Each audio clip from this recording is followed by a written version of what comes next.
Hello friend please ये अच्छा hello friends, welcome back to my YouTube channel मानस्तर travel. तो कैसे हो आप सभी। तो आज का ब्लॉग जो है वो थोड़ा सा हटके होने वाला है। आपको बताएंगे कि जो धान की खेती है वो कैसे होती है, उससे पहले क्या क्या करना पड़ता है। तो बने रहे ब्लॉग में, लेट्स गो। गाइस, आपको लग रहा होगा कि मैं कहाँ जा रहा हूँ। तो मैं जा रहा हूँ खेत, क्योंकि जब धान के पौधे जो है ना उनको लगाएंगे उससे पहले जो है वो खेत भी रेडी करना पड़ता है। तो चलो आपको बताते हैं कि किस तरह से पहले खेत रेडी करेंगे और उसके बाद किस तरह से धान लगाए जाते हैं। तो यहाँ पे मक्की जो है वो भी काफ़ी बड़ी जो है वो हो चुकी है। तो आपको कुछ खेत दिख रहे होंगे जो कि लग चुके हैं, और ये जो कुछ ऊपर खेत दिख रहे हैं जो नहीं लगे हैं, ये रहे खेत। आज के काम आने वाला हमारा औजार, जिसको कहते हैं अपनी भाषा में हम कुदाली। और मौसम काफ़ी सही है अभी तक। मानसून का मौसम जो है वो आ चुका है। लगभग घर से 1.5 किलोमीटर दूर ये वाले खेत है जहाँ पे कि धान वगैरह की फसल होती है। तो ऊपर घर तो काफ़ी ज़्यादा दूर है, क्योंकि चढ़ाई में पहाड़ों में आपको पता है इस तरह से चढ़ाई वगैरह चढ़ने पड़ती है। उसके बाद और चढ़ाई चढ़ने या उतरने का कुछ साधन नहीं है, पैदल यहाँ से होके जाना पड़ता है। यह जंगल और कुछ इस तरह की जो चढ़ाई है वो ऊपर की तरफ गांव के लिए जाती है, इस तरह का रास्ता। और कुछ रास्ता इस तरह का है। और अभी बरसात का टाइम है तो घास भी यहाँ पे लग चुकी है हल्की हल्की। खेत मम्मी आपको दिख रही होगी खेत में, और पापा भी ऊपरी साइड लगे हुए हैं खेत में, अगर पापा आपको दिख नहीं रहे उनकी साइड से। और कुछ ऐसे से रास्ते से होके जाना पड़ता है। तो नीचे है रोड, अगर यहाँ से गिरे तो सीधे रोड में पहुँचे। हम रोड के पास पहुँच चुके हैं। तो यहाँ से नीचे की तरफ उतरेंगे, मतलब नीचे की तरफ जाएंगे, तो उसके बाद ही हम जो है खेत में पहुँच पाएंगे। तो ये रहा ऊपर रोड, जो कि चुवाड़ी से होकर सिउनता और धर्मशाला के लिए जाता है, रोच ददरियाड़ा से होके। तो मैक्सिमम खेती यहाँ पे जो है वो धान की हो चुकी है। और इस साइड कुछ जगह जो है अभी तक धान की खेती जो है वो नहीं हुई है।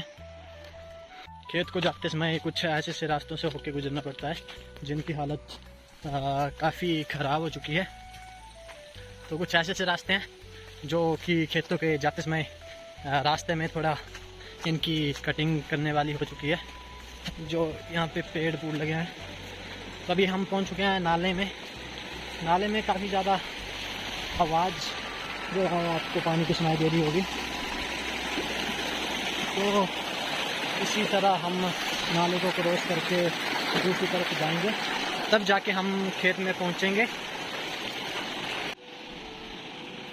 कुछ ये पहले नाल को क्रॉस करके ऊपर रोड में पहुंचेंगे। रोड से यहाँ से ऊपर की तरफ चढ़ेंगे जंगल से होते हुए, और ऊपर जाके हमारे जो है वो घर हैं। तो लगभग यहाँ से समय की बात करें तो 35 से 40 मिनट जो है वो लग जाते हैं खेत से घर पहुँचने में। तो हिमाचल प्रदेश के चंबा ज़िला के भटियात क्षेत्र में कुछ इस तरह से धान की खेती जो है वो की जाती है। सभी जगह अपने अपने तौर तरीक़ों से जो है वो खेती जो है वो की जाती है। तो मैं आपको पूरा प्रोसेस बताऊंगा कि कैसे कैसे धान की खेती जो है वो की जाती है। हालांकि इतना ज़्यादा तो मुझे नहीं पता, लेकिन जितना पता है उतना मैं बता दूंगा। काफ़ी टाइम चलने के बाद मैं जो वो खेत में पहुंच चुका हूँ। आप मेरे पीछे देख सकते हो खेत। यहाँ पे जो है वो घास काफ़ी ज़्यादा है, इस कारण आपको ऐसा दिख रहा होगा। लेकिन यहाँ पे मैं बता दूँ आपको काम क्या होता है। ये ऊपर की तरफ जो आपको साइड में घास दिख रहा है, ये घास इस तरह से कुछ इस तरह से निकालना पड़ता है ताकि धान की खेती आसानी से हो जाए। जैसे कि इस तरह जो है वो धान की खेती जो है वो हो चुकी है। काम क्या है, मुझे इस साइड से सभी तरफ से पूरे खेत में गाय इस तरह से जो हमें एक नाली से निकालनी है, जो कि ये घास है ये भी साफ़ हो जाएगा। और जब ये जो धान की खेती होती है उससे पहले चारों तरफ खेत में पानी की सप्लाई अच्छे से हो, इसलिए इस जो नाली को है वो बनाते हैं, और जो कि हल से साइड में रह जाती है, जो कि हल से अच्छे से नहीं होती, उसे हम मैनुअली हाथ से करते हैं इस तरह से कुछ। क्योंकि अभी साइड में जो है वो नाली सी वो निकाल रहे थे, ये इसलिए निकालते हैं कि पानी पूरे खेत में फैल जाए, पहली बात तो। और दूसरी बात जो कि हम हल से जुताई करते हैं ना, बीच में जहाँ पे रह जाता है वहाँ पे इस तरह से बनानी पड़ती है नाली। और निचला वाला खेत जो है वो पापा ने कर दिया, और ये वाला जो खेत है वो मैं कर रहा हूँ। और फिर इससे ऊपर भी एक खेत बाकी है, उसको कल देखेंगे, क्योंकि अभी तो अंधेरा होने वाला है थोड़े टाइम में, वैसे भी लेट ही आए। इस तरफ कुछ ऐसा सा खेत है, और निकालने के बाद कुछ ऐसा सा हो जाता है। और साइड में अभी साइड से भी घास जो है पूरे अच्छी तरीके से निकाल दिया है, बस ऊपर वाले खेत का बाकी है, बाकी तो फ़िलहाल निकाल ही दिया है। बाकी यहाँ पे जो था वो काफ़ी ज़्यादा घास लग चुका है, क्योंकि काफ़ी लेट हो चुकी है ये गाइस। सो लगभग हमने 2 खेत जो है वो कंप्लीट कर दिए हैं, तो अब जा रहे हैं घर वापस, क्योंकि अंधेरा हो गया। तो अभी घर भी बहुत दूर है, ये जो सामने आपको पहाड़ी दिख रही है टावर वाली, तो यहाँ तक हमने जाना है, और अंधेरा हो चुका है गाइस।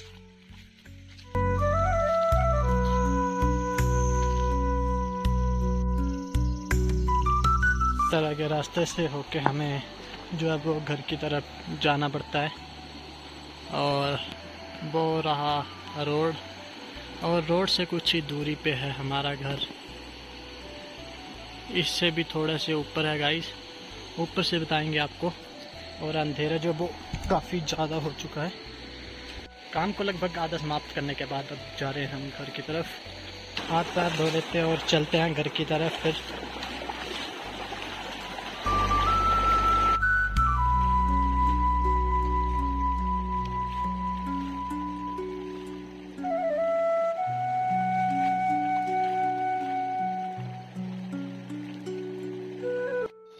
लगभग हमने जो है वो 2 खेत जो है वो कंप्लीट कर दिए हैं मैनुअल तरीके से, जो कि अपने विचार के साथ। और अब हमें बचा है 1 खेत, जिसको कि कल सुबह करेंगे। अंधेरा काफ़ी ज़्यादा हो चुका है, घर पहुँचते हम पहुँच चुके हैं घर में, जहाँ पे कि जो कि ये हमारा नया घर है, जो कि अभी बन रहा है। तो अब मैं जाऊँगा पुराने वाले घर में, खाना खाते हैं। और तब तक के लिए बाय गाइस, और मिलते हैं अगली वीडियो में। अंधेरा काफ़ी ज़्यादा हो गया था, आपको बताएंगे कि किस प्रकार से धान की खेती की जाती है। खेत से आते आते काफ़ी ज़्यादा अंधेरा हो चुका था, तो अभी तो मैं कमरे में बैठूं, और मिलते हैं अगले ब्लॉग में। बाय।